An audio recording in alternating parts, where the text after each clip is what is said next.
ముందుగా దేవాది దేవునికి స్తోత్రాలు చెల్లిద్దాం. ఈ యొక్క ఉదయకాల సమయంలో కూడి వచ్చిన సంఘస్థులందరికీ ఆన్లైన్ ద్వారా యూట్యూబ్ ద్వారా వింటున్న దేవుళ్ళందరూ కూడా యేసుక్రీస్తు నామమున వందనాలు. దేవుని బిడ్డలారా, దేవుని మహాకృపను బట్టి మనమంతా కూడా ఈ విధంగా సంఘముగా కూడుకొని మరి ఒక గొప్ప అంశాన్ని పరిశుద్ధ గ్రంథం నుంచి నేర్చుకుని ఆలోచించి ధన్యత దయచేస్తున్న తండ్రికి యేసుక్రీస్తు ద్వారా కృతజ్ఞతలు చెల్లిద్దాం. ఆమేన్. ఈరోజు దేవుడు సంఘాన్ని మనందరినీ ప్రేమించి మనందరి కోసం ఏర్పాటు చేసిన అంశం 7 స్తంభాలతో నివాసం కలిగిన దేవుని జ్ఞానం. 7 స్తంభాలతో నివాసం కలిగిన దేవుని జ్ఞానం.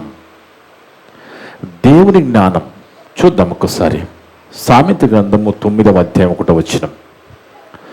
సామెత గ్రంథము 9వ అధ్యాయం 1వ వచనం చూస్తే, జ్ఞానము నివాసం కట్టుకొని, చూడండి ఇక్కడ జ్ఞానము నివాసము కట్టుకుని దానికి 7 స్తంభములు చెక్కుకొని అనేది అంటున్నది. ఇక్కడ ఈ మాట జ్ఞానము నివాసము కట్టుకుని దానికి 7 స్తంభములు చెక్కుకొనినది అంటే దేవుడి జ్ఞానం గురించి చెప్తున్నాడు. ఇక్కడ దేవుడి జ్ఞానం గురించి మాట్లాడుతూ ఉన్నాడు. నివాసం కట్టుకుందట దేవుని జ్ఞానం. 7 స్తంభాలు ఉన్నాయట. 7 స్తంభాల మీద నివాసం కట్టుకుని ఉన్నదట దేవుని జ్ఞానం. అంటే చూడండి, స్తంభము అనగా ఒక బిల్డింగ్ నిలబడాలంటే, మనమున్న బిల్డింగ్కి 18 పిల్లలు ఉన్నాయి. 18 పిల్లలు స్తంభాలు ఉన్నాయి. అలా 18 స్తంభాలు కలిగిన ఈ బిల్డింగ్కి స్లాబ్ ఉన్నది. ఆ స్లాబ్ని మరి సిమెంట్తో, స్టీలుతో అంటే ఐరన్తో మరి చేయడం జరిగింది, కట్టడం జరిగింది కదా. అంటే ఒక స్తంభం, ఒక బిల్డింగ్ నిలబడాలంటే ఏమేమి కావాలి? సిమెంట్ కావాలి, కాంక్రీట్ కంకర కావాలి, ఇసుక కావాలి, మరలా స్టీల్ ఐరన్ కావాలి, ఇటుకలు కావాలి. ఇవన్నీ కలిగి ఉన్నప్పుడే అది పటిష్టంగా నిలబడగలుగుతుంది ఏ ఇల్లైనా. ఇక్కడ దేవుని జ్ఞానం గురించి రాస్తూ భక్తుడు దేవుని జ్ఞానము 7 స్తంభాలతో నివాసం కట్టుకొని ఉన్నది అని రాస్తున్నాడు. ఎందుకంటే ఇది దేవుని జ్ఞానమే. లోక జ్ఞానాన్ని దేవుడు వెర్రితనం అనేసాడు కదా. 1 కొరింథీ పత్రిక 1:20లో ఒకసారి చూస్తే 1 కొరింథీ పత్రిక 1:20 వచనం. 1 కొరింథీ పత్రిక 1వ అధ్యాయము 20వ వచనంలో ఇక్కడ మనిషి యొక్క జ్ఞానము, లోక జ్ఞానాన్ని దేవుడు ఏమని రాయించడని చూస్తే, దేవుని వల్లరా జ్ఞాని ఏమయ్యను, శాస్త్రి ఏమయ్యను, ఈ లోకపు తర్కవాది ఏమయ్యను. ఈ లోక జ్ఞానమును దేవుడు వెర్రితనముగా చేసి ఉన్నాడు కదా. అంటే లోక జ్ఞానం వెర్రితనమని మనకు అర్థమైపోతుంది. ఇక్కడ మనం చదువుకుంటున్న 7 స్తంభాల నివాసం కలిగిన ఈ జ్ఞానము ఇది దేవుని జ్ఞానము. అంటే ఎలా కనబడుతుంది? 7 స్తంభాలతో కన్స్ట్రక్షన్ కలిగి ఉన్నది దేవుని జ్ఞానం అన్నట్టుగా మనకు అర్థమవుతూ ఉంటుంది. అయితే దేవుని వలన ఇది దేవుని జ్ఞానం అనేది పటిష్టమైనది. అది ఎప్పటికీ ఉండేది, ఎప్పటికీ కదలనిది. మనం భూమి మీద ఒక బిల్డింగ్ కట్టుకుంటే మహా అంటే 78 సంవత్సరాల ఆయుష్కాలం బిల్డింగ్కి. నువ్వు ఎంత గట్టి కట్టుకున్నా, ఏ కంపెనీ వాడినా దాని ఆయుష్కాలం అంతా కూడా గట్టిగా ఉంటే 80 సంవత్సరాలు అంతే, లేదంటే 50 సంవత్సరాలే. కానీ దేవుని జ్ఞానము పటిష్టమైనది, అది కదలనిది. నువ్వు దేవుణ్ణి తిట్టినా, నువ్వు దేవుణ్ణి కాదన్నా, ఏదన్నా ఆయనకి ఏమి కాదు. అంత గొప్ప జ్ఞానము కలిగిన దేవుడు.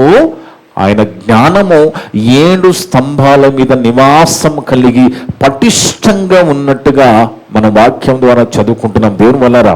అందుకే చూడండి, ఎవరైనా లోక జ్ఞానములో ఎవరైనా, ఇప్పుడు రూథర్ఫోర్డ్ అనే ఒక శాస్త్రవేత్త, ఐన్స్టీన్ ఒక శాస్త్రవేత్త, వీళ్ళంతా కొన్ని సిద్ధాంతాలు ప్రతిపాదన చేశారు.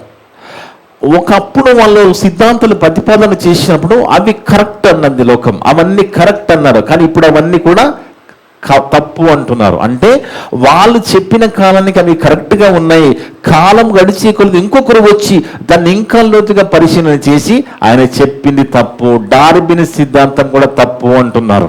అర్థమవుందండి? అంటే మనుషుల శాస్త్రవేత్తలుగా ఉన్న వాళ్ళు ఏర్పాటు చేసిన తీసుకొచ్చిన సిద్ధాంతాలు కొంతకాలానికి తప్పుగా మారిపోతూ ఉన్నాయి. చూడండి, పిల్లల స్కూల్లో కూడా చెప్తా ఉంటారు, నవగ్రహాలు అని చెప్తా ఉంటారు కదా. 9 గ్రహాలు ఉన్నాయి, అంతరిక్షంలో 9 గ్రహాలు ఉన్నాయి, అవి తిరుగుతూ ఉంటాయని చెప్తారు. ఇంతకుముందు కాదు 9 గ్రహాలను చెప్పారు కదా, ఇప్పుడు 9 గ్రహాలు కాదంట. ఈ పిల్లలు ఎగ్జామ్లో రాశారు, చదువుకున్నారు కదా, ఇప్పుడు ఆఖరిగా ఉన్న ప్లూటో అనే ఈ గ్రహము తప్పట, అది గ్రహము కాదట. అది ఇప్పుడు ఉన్నది 8 గ్రహాలేనట. 9 గ్రహాలని ఇప్పుడు పరీక్షలో రాయొద్దు, వాళ్ళు 8 గ్రహాలను రాయాలి. అంటే హేతువాదులు కూడా మాట్లాడుతూ ఉంటారు, సైన్స్కు నిలకడ లేదు అంటూ ఉంటారు. అంటే మనకేమర్థమవుతుంది, మనిషి జ్ఞానం నుంచి పుట్టింది, మనిషి తెలుసుకున్నది కొంతకాలానికి నిలకడ లేకుండా పోతుంది, కొంతకాలం ఇంకొకరు వచ్చి అది తప్పు అంటున్నారు. ఐన్స్టీన్ ఒకప్పుడు కాంతి వేగం అంత వేగం ఈ ప్రపంచంలో ఏదీ లేదన్నాడు, ఐన్స్టీన్ ప్రతిపాదించాడు. కానీ తర్వాత కాలంలో ఇప్పుడు ఏమంటున్నారంటే దానికంటే వేగవంతమైనది కూడా ఉన్నది, అది నక్షత్రాల మధ్య అణువుల మధ్య ఉన్నది, అది కనపడని శక్తి ఉన్నది, అది కాంతి వేగం కంటే ఎక్కువ స్పీడ్గా ఉన్నదని చెప్తా ఉన్నారు. అంటే ఏమర్థమవుతుంది, మనిషి ఏది చెప్పినా కొంతకాలం ఇంకొకరు వచ్చి ఇంకా కొంచెం లోతుగా పరిశీలన చేసి పాతది తప్పంటూ ఉన్నారు. కానీ దేవుని జ్ఞానం అలా ఉండదండి, దేవుని జ్ఞానం అలా ఉండదు, ఎప్పటికీ పటిష్టంగా ఉంటుంది. దేవునికి మించిన దేవుడు చెప్పంది ఎవరు కూడా చెప్పలేరు. దేవుని జ్ఞానానికి మించి ఏది లేదు, అంత గొప్ప జ్ఞానము దేవుని జ్ఞానము. అది 7 స్తంభాలతో నివాసము కలిగి ఉన్న పటిష్టమైన జ్ఞానము దేవుని జ్ఞానము. అందుకే చూడండి, దేవుని వలన సేవకులు రకరకాలుగా ఈ మధ్య చూస్తున్నాము.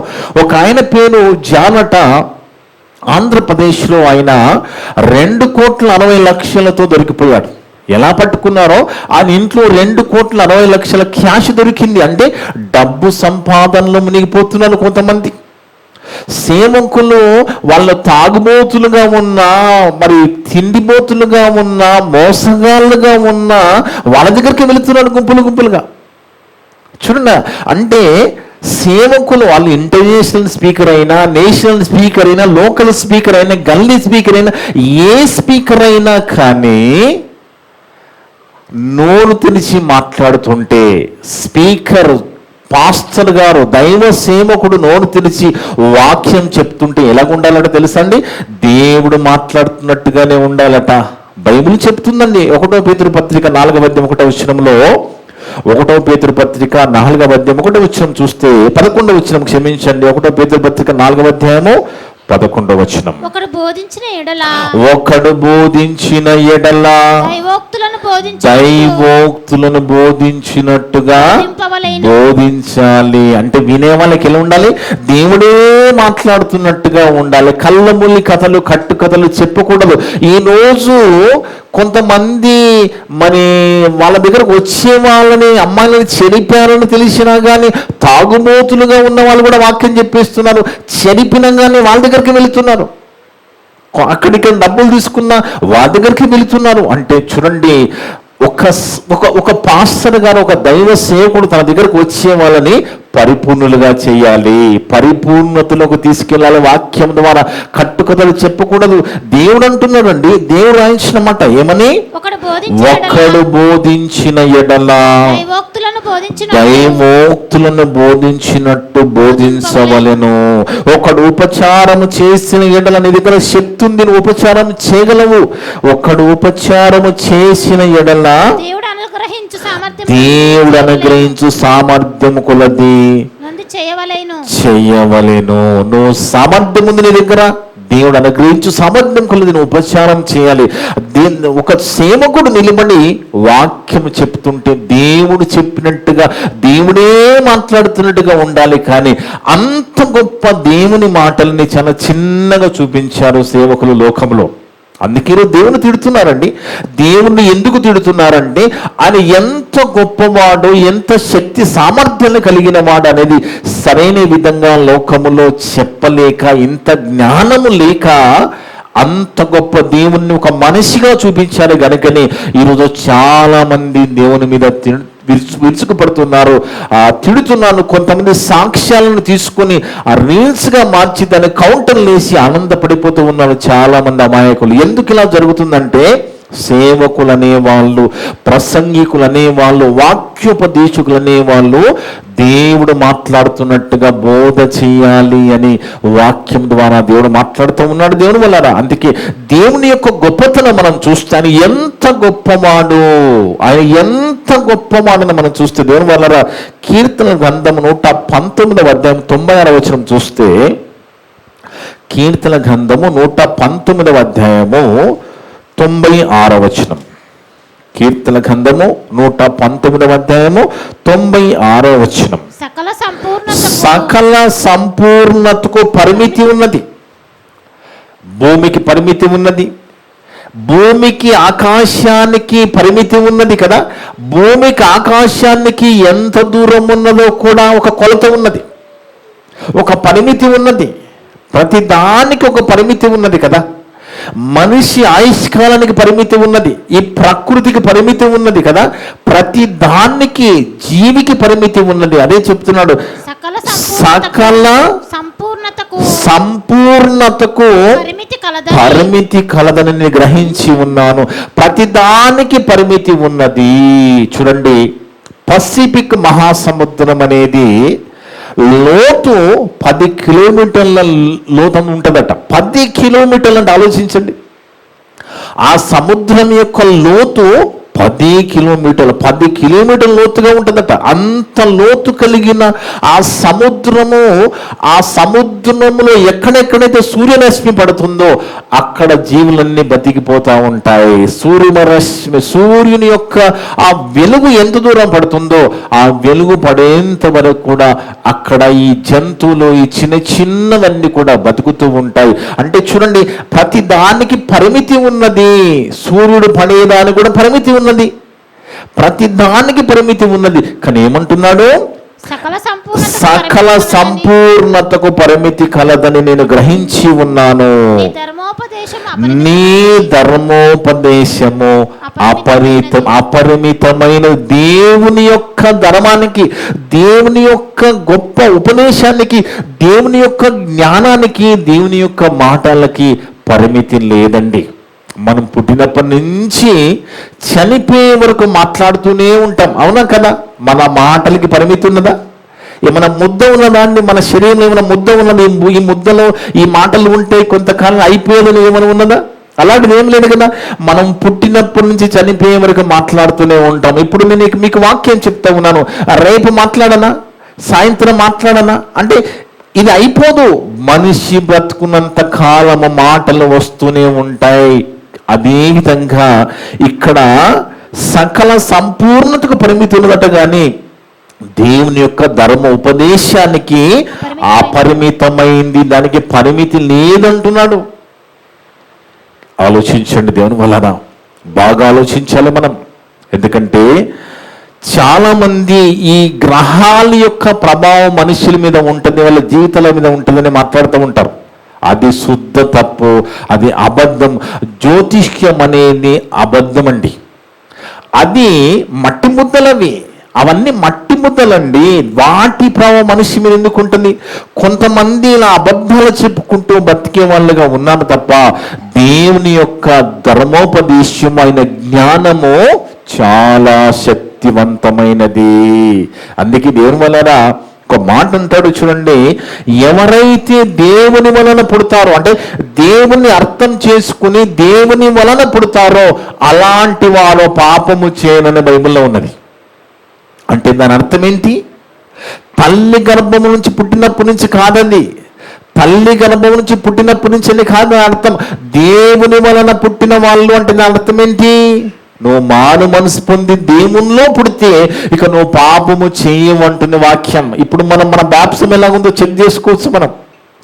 మనకి ఇంకా కూడా తప్పుడు ఆలోచనలు, మరి అబద్ధాలు కొన్ని చూసినప్పుడు మనము కామపు ఆలోచనలు ఇవన్నీ వస్తున్నాయి. అందరికీ వస్తాయండి, ఇవన్నీ వస్తాయి. కానీ అది వచ్చినప్పుడు ఇమీడియట్గా పరిశుద్ధాత్మ దేవుడు మనల్ని హెచ్చరిస్తూ ఉంటాడు, మన మనస్సాక్షి కూడా హెచ్చరిస్తూ ఉంటుంది. పరిశుద్ధాత్మ దేవుడు ఏమంటాడంటే, ఇగో ఈ మాట గుర్తు చేస్తాడు చూడండి. దేవుని వలన 1 యోహాన పత్రిక 5వ అధ్యాయం 18వ వచనం. 1 యోహాన పత్రిక 5వ అధ్యాయము 18వ వచనం. 1 యోహాన పత్రిక 5వ అధ్యాయము 18వ వచనం చూస్తే, దేవుని మూలముగా పుట్టి ఉన్నవాడెవడను పాపము చేయడని ఎరుగుదము. దేవుని మూలంగా పుట్టడం అంటే దాని అర్థం ఏంటి? బాప్తిస్మం ద్వారా దేవునిలో పుట్టిన వారు పాపము చెయ్యరు. పాపము చేయకుండా దేవుడు చేయడు. మనం పాపం చేయకుండా దేవుడు చేయడు. పాపం చేయకుండా మనమే ఉండాలి. ఎప్పుడైతే మనము దేవునిలోకి బాప్తిస్మం తీసుకుంటామో, మారు మనసు పొంది ఇక మనం పాపం చేయము. ఏదైతే పాపపు ఆలోచన వస్తుందో, పాపం చేసే పరిస్థితి వస్తుందో, ఇమీడియట్గా పరిశుద్ధాత్మ దేవుడు హెచ్చరిస్తాడో, మన గుర్తు చేస్తాడు, తప్పు చేయకుండా సాయం చేస్తాడు. కానీ పాపం చేయకుండా ఉండవలసినది మనమే. అందుకంటున్నాడు ఇక్కడ, దేవుని మూలంగా పుట్టినవాడు ఎవ్వడను పాపము చేయను ఎరుగుదుము. దేవుని మూలంగా పుట్టిన వాడు తను భద్రం చేసుకొనును గనక. మనమే భద్రం చేసుకోవాలి, మనమే కాపాడుకోవాలి, మనమే పాపము చేయకుండా జాగ్రత్త పడాలి. దేవుడు చేయనండి, మనం భద్రం చేసుకోవాలి. ఏదైనా ఒక పాపం చేసే పరిస్థితి వస్తే ఇమీడియట్గా మనము అది తప్పు అని మనం ప్రేరేపించబడతాము. పరిశుద్ధాత్మ దేవుడు మనకు హెచ్చరిస్తాడు.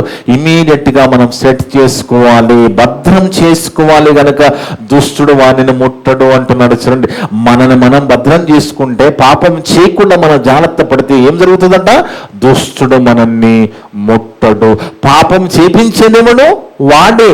పాపం చేయకుండా ఉండాల్సింది మనము జాగ్రత్తగా ఉండాలి. అప్పుడు దుష్టుడు మనల్ని ముట్టడు అంటున్నాడు దేవుని వల్ల. అందుకే చూడండి, దేవుని జ్ఞానం ఆలోచిస్తుంటే, ఆయన మాటలు ఆలోచిస్తుంటే ఎంత గొప్పగా ఉన్నాయి.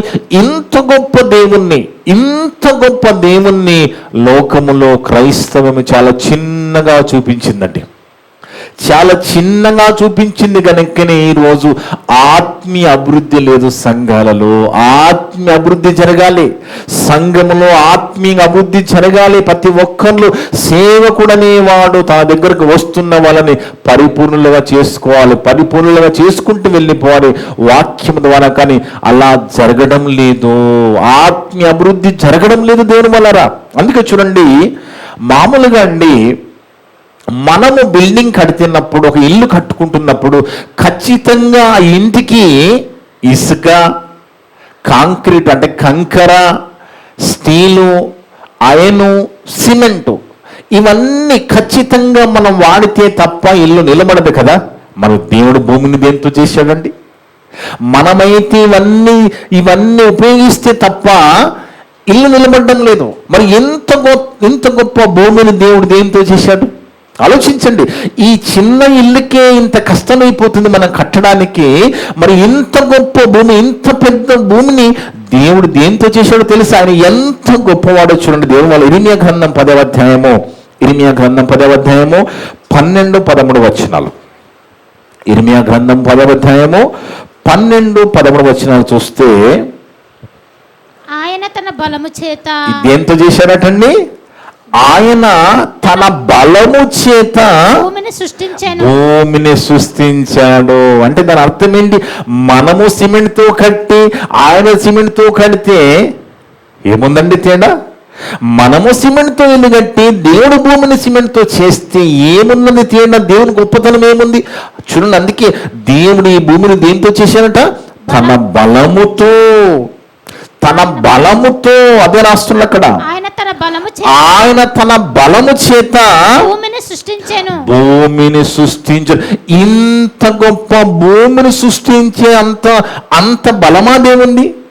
ఆలోచించండి, ఇంత పెద్ద భూమిని సృష్టించి అంత బలమా దేవుంది? అవునండి, అంత బలము గల దేవుడు బలము చేత భూమిని సృష్టించారట. బలము చేత, అదే రాస్తున్నాడు. ఆయన తన బలము చేత భూమిని సృష్టించెను, తన జ్ఞానము చేత ప్రపంచమును స్థాపించెను, తన ప్రజ్ఞ చేత ఆకాశమును విశాలపరచిన ప్రజ్ఞ, ఐక్యూ ప్రజ్ఞ చేత విశాలపరచనట ఆకాశాన్ని. ఆయన ఆజ్ఞేయగా జలరాశుల ఆకాశ మండలములో పుట్టును. దేవుడు ఆజ్ఞయిస్తే పుడతాయి. అంటే ఎంత గొప్ప దేవుణ్ణి, ఇంత శక్తి సామర్థ్యాలు కలిగిన దేవుణ్ణి లోకములో ఎంత తక్కువ చూపించారో మన వాళ్ళు ఆలోచించండి. ఎంత గొప్పవాడండి. బలం చేత భూమి అంటే మనం చేయగలమా? మనం సిమెంట్తో తప్ప దేంతో కట్టలేం కదా. మరి ఇంత గొప్ప శక్తిమంతుడైన దేవుడు తన బలము చేత భూమిని సృష్టించిన దేవుణ్ణి మనం తెలుసుకున్నామంటే మామూలు విషయం అండి.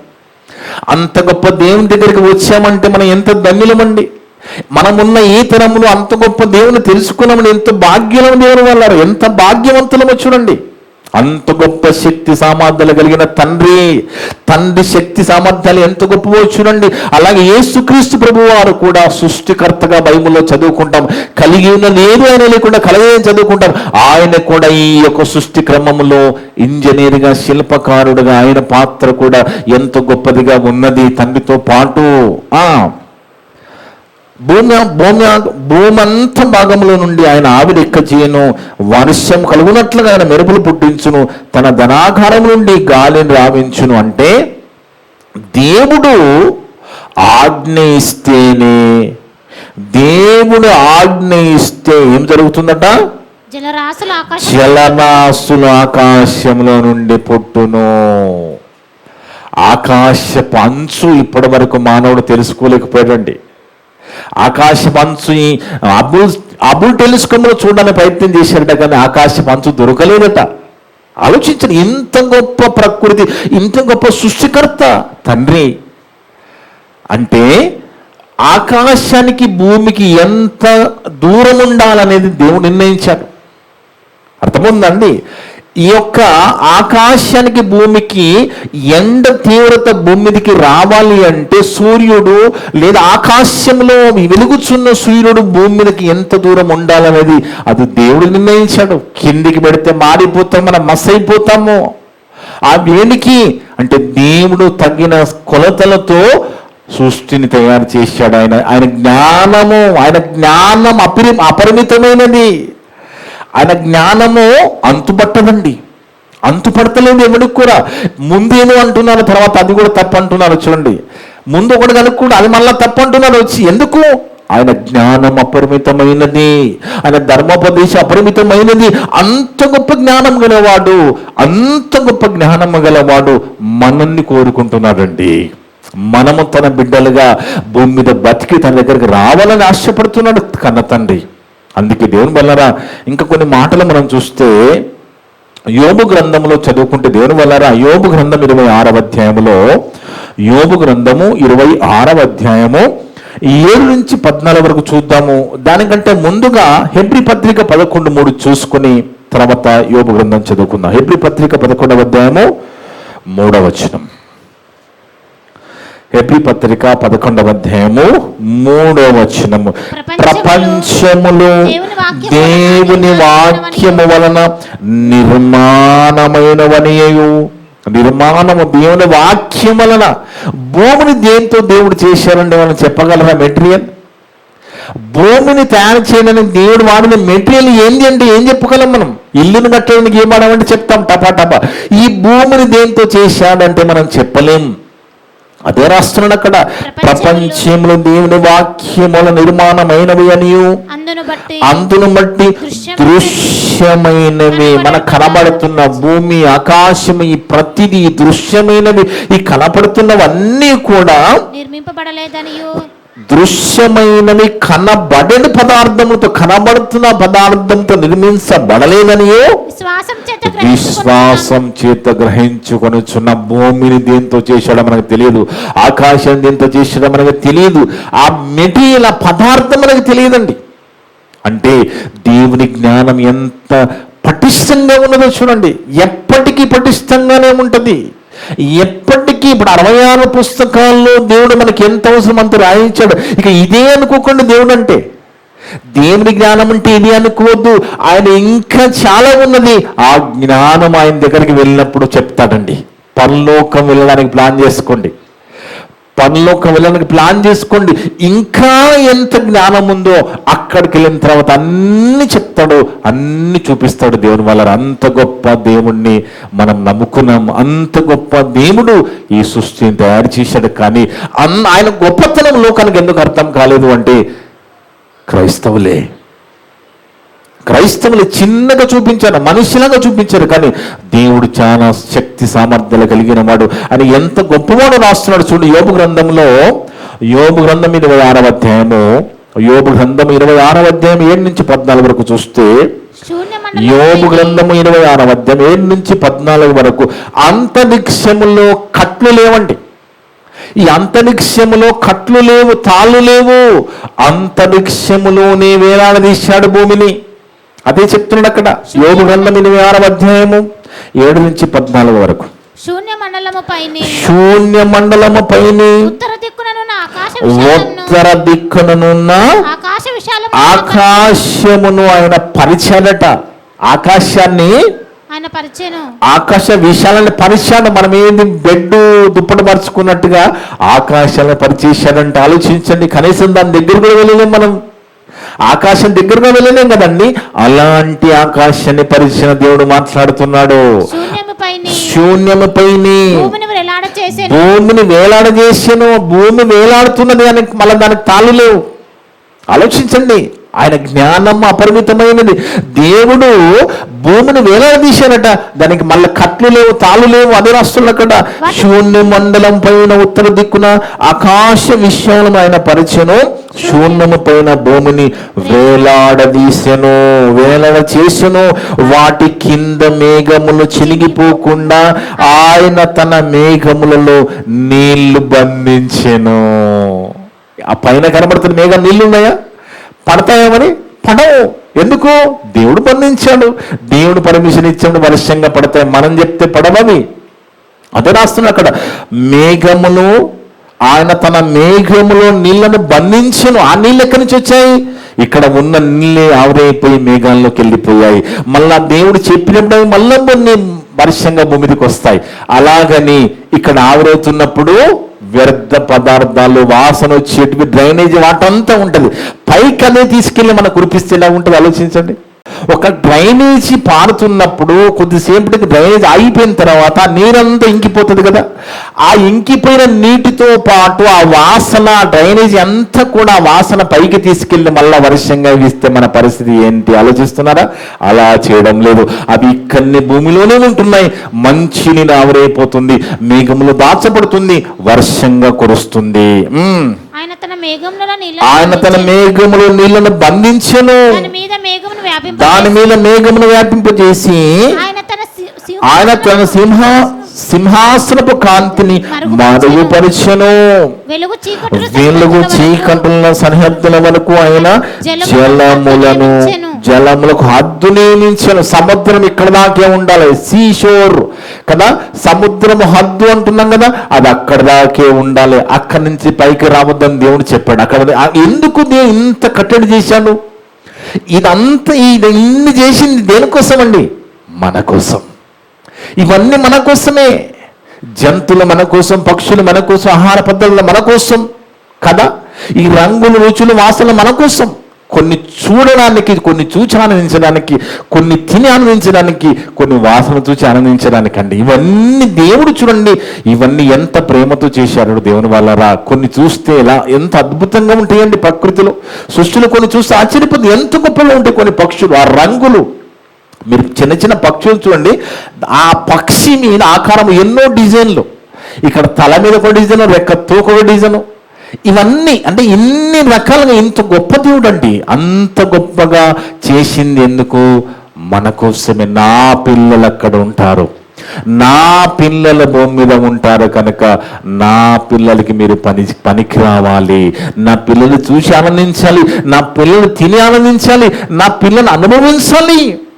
అనేది దేవుని యొక్క ప్రేమండి. అందుకే దాని మీద మేఘములు వ్యాపింపజేసి ఆయన తన సింహాసనపు కాంతిని మరుగుపరచును. వెలుగు చీకట్ల సరిహద్దుల వరకు ఆయన జలములకు హద్దు నియమించెను. ఆయన గద్దింపగా ఆకాశ విశాల స్తంభముల విస్మయం ఉంది. అదిరిపోతాయట. దేవుడు గద్దిస్తే అదిరిపోతాయి. ఆయన బలము వలన, తన బలము వలన ఆయన సముద్రమును రేపును. సముద్రం రేగిపోతున్నది, సముద్రం అలలు వస్తున్నాయి, సముద్రము కొంచెం ప్రమాదకరంగా ఉందంటే మనం చెప్తే ఉంది, అది దేవుని పర్మిషన్తో అది పనిచేస్తుంది. అదే రాస్తున్నాడు, తన బలము వలన ఆయన సముద్రమును రేపును, తన వివేకముల అహాబును పగలగొట్టును. ఆయన ఊపిరి విడువగా ఆకాశ విశాలముకు అందము వచ్చును. ఆయన హస్తము పారిపో మహాసర్పమును పొడిచెను. ఇవి ఆయన కార్యములలో స్వల్పములు. ఇవన్నీ చదువుకుంటే ఎంత ఆశ్చర్యమైంది మనకి ఇప్పటి వరకు. అమ్మ, ఇంత గొప్ప భూమి, ఇంత గొప్ప ఆకాశం, ఇంత గొప్ప విషయాలని దేవుడు ఇంత గొప్పగా చేశాడని మనకు ఆశ్చర్యమైంది కదా. ఇదంతా స్వల్పములట ఆయనకి. ఇవన్నీ చిన్నవి అంటున్నాడు ఆయన. ఇవన్నీ ఆయనకి చాలా చిన్న విషయాలు. ఇవన్నీ ఇంత పెద్దవి మనము చేయలేనివి దేవుని దృష్టిలో చాలా స్వల్పములు, చిన్నవి. ఇవి ఆయన కార్యములలో స్వల్పములు. ఆయనను గూర్చి మనకు వినబడుతున్నది మిక్కిలి మెల్లనైన గుసగుస శబ్దము పాటిదే కదా. ఇవన్నీ కూడా చిన్న గుసగుస శబ్దమే. కొన్నిసార్లు గ్రేస్ అని వాళ్ళ డాడీలో చెవులో చెప్తా ఉంటారు, వాళ్ళ మమ్మీలో చెవులో చెప్తా ఉంటారు. చిన్నగా సీక్రెట్లు అన్ని కూడా చెవులో చెప్తా ఉంటారు కదా. అలాగా దేవుడు ఏమని రాస్తున్నాడంటే, ఆయనను గూర్చి, ఆయన గొప్పతనం, ఆయన జ్ఞానం గురించి ఆలోచిస్తే ఆయనను గూర్చి మనం వినబడుచున్నది. ఇదంతా కూడా ఇప్పుడు ఏదైతే మనం చదువుకుంటున్నామో, ఆలోచిస్తున్నామో, ఇదంతా మిక్కిలి మెల్లలైన గుసగుస శబ్దము పాటిదే కదా. గర్జనలు చేయన మహాబలం ఎంతైనది, గ్రహింపగలవాడెవడు. ఆయన ఎంత బలము గలవాడు తెలుసుకునేవాడు ఎవడు అంటున్నాడు ఇక్కడ. ఆలోచించండి. దేవుడు ఇవన్నీ కూడా చాలా స్వల్పములు, దేవునికి చాలా చిన్నవి. ఇంకా జ్ఞానం ఉన్నది, ఇంకా దేవుని యొక్క శక్తి సామర్థ్యాలని ఎంత గొప్పవాడో అని ఇంకా చెప్పవలసినవన్నీ కూడా మనం అక్కడికి వెళ్ళిన తర్వాత చాలా చెప్తాడు దేవుని వాళ్ళారా, ఎన్నో మనకు చెప్తాడు. అందుకే దేవుడు ఏం చేశాడంటే, ఇంత గొప్పగా తయారు చేసిన ప్రకృతిలో జంతువులను, పక్షులను, ఆహార పదార్థాలు, ఇవన్నిటినీ, ఈ సింహాలు, పులులన్నిటిని కూడా, ఈ ప్రకృతి అంతా, సృష్టి అంతా కూడా దేవుడు మన కాళ్ళ కింద పెట్టాడండి. ఆలోచించండి, ఎంత జ్ఞానవంతుడో చూడండి దేవుడు, ఎంత బలము గలవాడో, ఎంత ప్రేమ గలవాడో చూడండి. ఇంత చేసిన దేవుడు ఇదంతా మన కాళ్ళ కింద ఎందుకు పెట్టాడు? ఇదంతా చేసింది మీకోసమేరా. మీరు ఇక్కడ బతికి, మీరు నన్ను తెలుసుకుని, మీరు ఇక్కడ బతికి నా కోసం చెప్పి మీరు లోకం రావాలని మనిషి కాళ్ళ కింద పెడితే, అసలు దేవుడు ఎనవకుండా మనిషి ఇష్టానుసారంగా బ్రతికి దేవుడిని లోకం పోకుండా నరకానికి వెళ్ళిపోవడానికి మనిషి బిజీ అయిపోయాడండి. అందుకే చూడండి, కీర్తన గ్రంథం 8వ అధ్యాయం 4-9 వరకు చూస్తే, కీర్తన గ్రంథము 8వ అధ్యాయము 4-9 వరకు చూస్తే, దేవుని వల్లరా కొన్నిసార్లు చెప్తా ఉంటారు, ఈ గ్రహాలు తిరుగుతూ ఉంటాయి కదా, గ్రహశకలాలు పడతాయి అంటూ ఉంటారు. గ్రహశకలాలు కొన్నిసార్లు భూమి మీద పడతాయని కొన్ని న్యూస్ చెప్తా ఉంటారు కదా. వాస్తవానికి గ్రహశకలాలు భూమి మీదకి రాగానే అవే పేలిపోతాయట. ఎందుకు?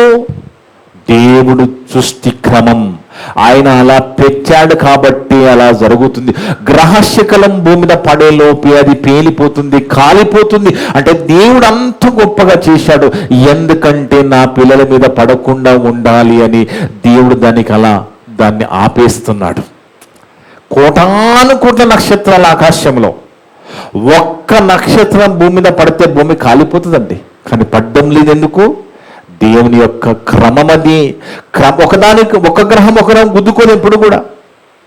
ఒక గ్రహానికి ఒక గ్రహం ఎప్పుడు కూడా గుద్దుకో, క్రమంగా తిరుగుతూ ఉంటాయి. అసలు గుద్దుకునేవాడు, గుద్దులాడేవాడు మనిషే. చూడండి, మన కోసం చేసింది అంత క్రమంగా పనిచేస్తుంటే ఎవరైతే దేవుని బిడ్డలుగా ఉండవలసిన వాళ్ళేమో క్రమం తప్పి బతుకుతున్నారు. ఇదంతా చేసింది ఎందుకు? మన కాళ్ళ కింద పెట్టింది ఎందుకంటే చెప్తున్నాడు అక్కడ కీర్తన గ్రంథం 8వ అధ్యాయము 4 నుంచి 9 వరకు. నీవు మనుషుని జ్ఞాపకం నీవు మనుషుని జ్ఞాపకము చేసుకొనుటకు వాడు ఏ పాటి. ఇప్పుడు ఇన్ని ఆలోచిస్తే దేవుడు యొక్క ఎంత గొప్పగా సృష్టిని తయారు చేశాడో, ఎంత బలం గలవాడో, ఎంత జ్ఞానము గలవాడో ఆలోచిస్తే మట్టి మనుషులం ఎంతండి? తిప్పి కొడితే 5 అడుగులు 6 అడుగులు కూడా ఉండం కదా. అలాగని 1000 సంవత్సరాలు బతుకుతామా? మహా అంటే 60-70 సంవత్సరాలు. ఈ చిన్న ఆయుష్కాలం కోసం ఎంత గొప్పగా సృష్టిని తయారు చేసిన దేవుడు ఎందుకయ్యా ఇవన్నీ చేసావని మనం అడిగితే చెప్తున్నాడు అక్కడ. నీవు మనుషుని జ్ఞాపకం చేసుకుంటూ మనుషుడు ఏ పాటివాడు? నీవు నరపుత్రుని దర్శించుటకు వాడు ఏ పాటివాడు? దేవుని కంటే వాడిని కొంచెం తక్కువనిగా చేసితివి. మహిమా ప్రభావములతో వానికి కిరీటం ధరింపజేసి ఉన్నావు. దేవుని చేతి పనులైన ఆకాశము, భూమి మీద సమస్తము, ఈ జంతువులు, పక్షులు, ప్రతిదీ కూడా వాటి మీద అధికారం ఇచ్చారట దేవుడు. ఈ భూమి మీద ఉన్న ప్రతి దాని మీద అధికారం ఎవరికి ఉందండి? మనిషికి ఉన్నది. మనిషి మీద అధికారం ఎవరికి ఉన్నది? దేవునికి ఉన్నది. కానీ దేవుని అధికారానికి లోబడకుండా మనిషి బతుకుతున్నాడు. అందుకే వీటన్నిటి మీద అధికారం ఇచ్చాడు. అంత పెద్ద ఎలిఫెంట్, ఏనుగు మనకెందుకు భయపడుతుందండి? దాని ఆకారం ఎంత, మన ఆకారం ఎంత కదా? అది మనకెందుకు లోబడుతుంది అంటే దేవుడు చెప్పాడు, వాటి మీద అధికారం ఇచ్చాడట. గొర్రెలన్నిటిని, ఎడ్లనన్నిటిని, అడవి మృగములను, ఆకాశ పక్షులను, సముద్ర మత్స్యములను, సముద్ర మార్గం సంచరించి వాటన్నిటిని మనిషి యొక్క పాదముల కింద ఉంచారట. యెహోవా మా ప్రభువా, భూమి యందంతటా నీ నామము ఎంత ప్రభావం గలది. చూడండి, దేవుని వల్ల ఆయన గొప్పతనం అర్థం చేసుకున్న భక్తుడు ఆయన ఎంత గొప్పవాడో. ఇంత గొప్ప సృష్టిని నువ్వు మనిషి కాళ్ళ కింద పెట్టావు కదా తండ్రి, నీ ఎంత ప్రేమ తండ్రి అంటున్నాడు. అంటే దేవుని వల్లరా మనం కొన్నిసార్లు మనము దేవుని చిన్నగా చూసి దేవుడు నాకు అలా చేసావు, అలా చేయలేదు, ఇలా మాట్లాడుతూ ఉంటాం. కానీ దేవునితో మనం మాట్లాడుతున్నప్పుడు, మనము ప్రార్థన చేస్తున్నప్పుడు రిక్వెస్ట్గా ఉండాలి. దేవుణ్ణి అడిగేది చాలా రిక్వెస్ట్గా ఉండాలి. చాలా దీనంగా అడగాలి. మనం ఎంత గొప్పవాడండి! ఇంత గొప్ప తండ్రిని మనం అడుగుతున్నప్పుడు చాలా దీనంగా, తండ్రి నీ చిత్తమైతే నాకు సాయం చేయ తండ్రి, నేను ఈ పరిస్థితిలో ఉన్న తండ్రి, నువ్వుగాక నాకు ఎవరు తండ్రి అని దీనంగా అడుగు.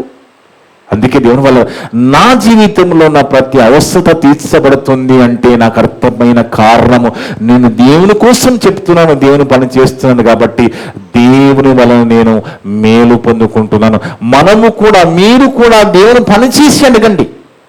మీరు దేవుని కోసం బ్రతికి దేవుని కోసం పనిచేసి అడిగితే ఖచ్చితంగా అడిగే విధానం కూడా రిక్వెస్ట్గా ఉండాలి. దీనంగా చాలా తగ్గించుకో. ఎందుకంటే ఇంత గొప్ప తండ్రి చూడండి, ఎంత శక్తి సామర్థ్యాలగిన మన తండ్రిని చాలా దీనంగా రిక్వెస్ట్గా అడగాలి. కొన్నిసార్లు దేవుడు చూస్తారండి, మనం ఉన్నప్పుడు ఎలాగున్నామో లేనప్పుడు ఎలా ఉన్నా కూడా చూస్తాడు దేవుడు. దేవుడు ప్రతిదీ గమనిస్తాడు. ఉన్నప్పుడు ఎలాగుంటున్నామో లేనప్పుడు ఎలాగుంటున్నామో మనము దాని వైపు చూడకుండా ఎప్పుడు ఒకే రీతిగా ఉండే విధంగా చూసుకోవాలి. దేవుని కోసం మనం బ్రతికేవారుగా, దేవుని కోసం చెప్పేవారుగా, దేవుని కోసం చెప్పించేవారుగా, పనిచేసేవారుగా మనం ఉండాలి. అలా ఉన్నప్పుడు ఖచ్చితంగా దేవుడు మన ప్రార్థన వింటాడు. కానీ ప్రార్థన అడిగే క్రమములో మాత్రము, దేవుని అడిగే క్రమములో చాలా రిక్వెస్ట్గా, మర్యాదగా అడగాలి. ఎందుకంటే అంత గొప్ప తండ్రి. ఇవన్నీ చిన్నవి, ఈ సమస్యలన్నీ చాలా చిన్నవి. ఇంత ప్రకృతి చేసిన మన సమస్య లెక్కన దేవునికి లెక్క కాదండి. ఎందుకంటే సృష్టి క్రమము చూసినా, ఇప్పుడు నేను షేవింగ్ చేసుకున్నాను అనుకోండి, షేవింగ్ చేసుకుంటున్నప్పుడు వెంట్రుక కట్ అయిపోతుంది కదా, ఆ వెంట్రుకలో కూడా కణం ఉంటుందండి. ఆ వెంట్రుకలో కూడా ఏముంటుందండి?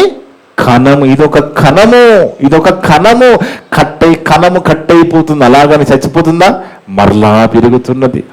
ఆయన సృష్టి విధానము చూస్తే చాలా వండర్గా ఉంటుంది, ఆశ్చర్యంగా ఉంటుంది. అంత గొప్ప దేవుణ్ణి మరి మనము తెలుసుకుంటున్నప్పుడు ఆయన కోసం బ్రతికి మనకేమైనా కష్టాలు వస్తే ఆయన పాద దగ్గర పెట్టి మనం బతిమలాడుకుంటే ఖచ్చితంగా మనకు సమాధానం ఇస్తాడు. కానీ మనము చేయవలసిన పనులు మనం చేసుకుంటూ వెళ్ళిపోతే ఖచ్చితంగా మన ప్రార్థనకి సమాధానం వస్తుంది. అందుకే దేవుని వలరా 7 స్తంభాలతో నివాసము కలిగిన దేవుని జ్ఞానము చాలా పటిష్టమైనది. దాన్ని మనిషి ఎక్కడ కూడా అంచనా వేయలేడు. దేవుని జ్ఞానాన్ని మనిషి అంచనా వేయలేడు. ఇంకా చాలా ఉన్నది ఆయన గొప్పతనము. ఆయన మాటలు ఇంకా మనము ఆయన దగ్గరికి వెళ్ళిన తర్వాత వింటాం.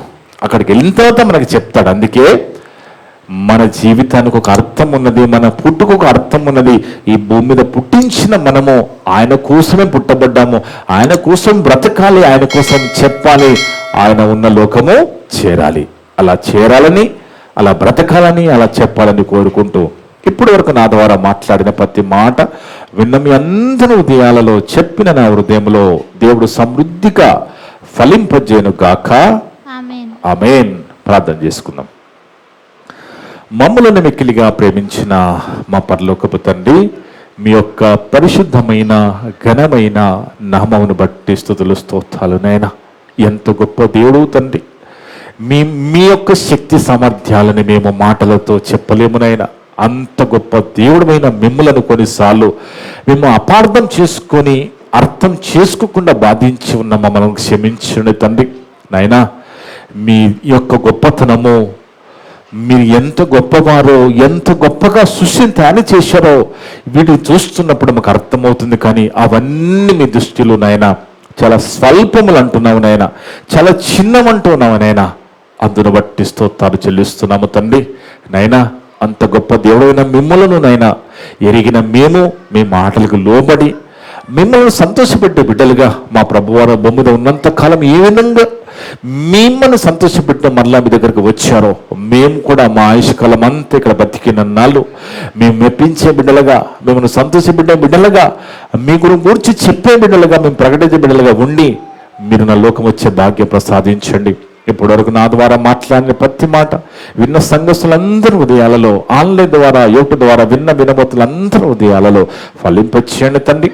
మేమంతా కూడా కేవలం వాక్యము చదివి విని వదిలిపెట్టి మమ్మల్ని మోసపరచుకోకుండా విన్న మాటలు లోబడి జీవించే భాగ్యం ప్రసాదించండి. ఈ మాటలు వింటున్న కుటుంబాలను దీవించి ఎవరు కూడా విన్న మాటలు అపార్థం చేసుకోకుండా అర్థం చేసుకున్న మంచి మనసును దయచేసే మాటలు లోబడి జీవించే భాగ్యం ప్రసాదించమని సమస్త ఘనత మహిమ ప్రభావాలు మీకే చెల్లిస్తూ మా ప్రభువును మా రక్షకుడును మీ ప్రియ కుమారుడు అయిన యేసుక్రీస్తు వారి పరిశుద్ధ నామమున అడిగి వేడుకొనుచున్నాము తండ్రి. ఆమేన్. ఆమేన్.